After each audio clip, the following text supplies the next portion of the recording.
Hidup memang tak seperti apa yang kita inginkan. Kadang kita kecewa pada hal-hal yang kita lakukan. Penyesalan mendalam tak lantas mengubah perilaku kita.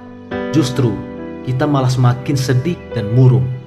Kita semakin tertekan pada kehidupan yang selalu mengancam. Kita tertekan karena batas waktu yang telah kita tentukan untuk suatu rencana ternyata terlewati dengan begitu mudahnya. Lalu, untuk apa kita membuat rencana itu? Ketika kenyataan yang ada di hadapan kita terasa begitu menyakitkan dan membuat hati kita semakin sesak, kepala sering berdenyut akibat dari stres yang berlebihan. Kadang kita perlu untuk menghilang sejenak. Kadang kita ingin pergi dari kehidupan kita sendiri. Dan terkadang kita suka menyalahkan keadaan. Lalu kita berkaca dan melihat siapa itu.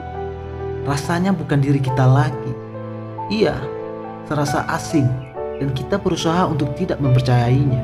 Padahal siapa yang akan percaya pada diri kita jika tidak dimulai dari diri sendiri?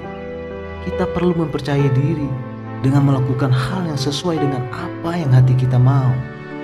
Ketika semua rencana tak tercapai, ada kekosongan yang muncul. Kita merasa bahwa apa yang dilakukan semuanya sia-sia saja. Kita bahkan tak belajar dari situ, sebab waktu kian cepat melesat. Tiba-tiba saja kita sudah di sana dan menyadari ada banyak hal yang terlewati dan tersesali. Kita hanya bisa pasrah, menyerah, dan bersikap apa adanya. Padahal kita masih punya kesempatan dan kita tak bisa menunggunya datang. Kita perlukan adanya upaya untuk itu.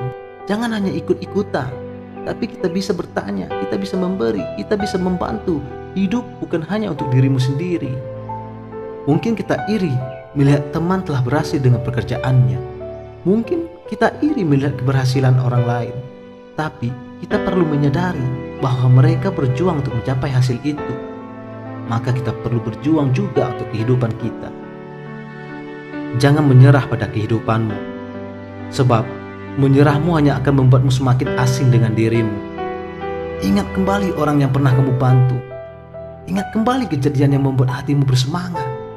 Ingat kembali yang membuat batinmu bergejolak. Lalu buat kembali targetmu. Walau dirimu yang sebelumnya mungkin tak setuju, walau dirimu yang sekarang tak mampu, walau temanmu sudah pergi jauh meninggalkanmu, targetmu akan kamu buktikan sendiri. Tak perlu beritahukan yang lain. Cukup dirimu sebagai penentu jalan hidupmu yang sesungguhnya. Terima kasih. Salam motivasi.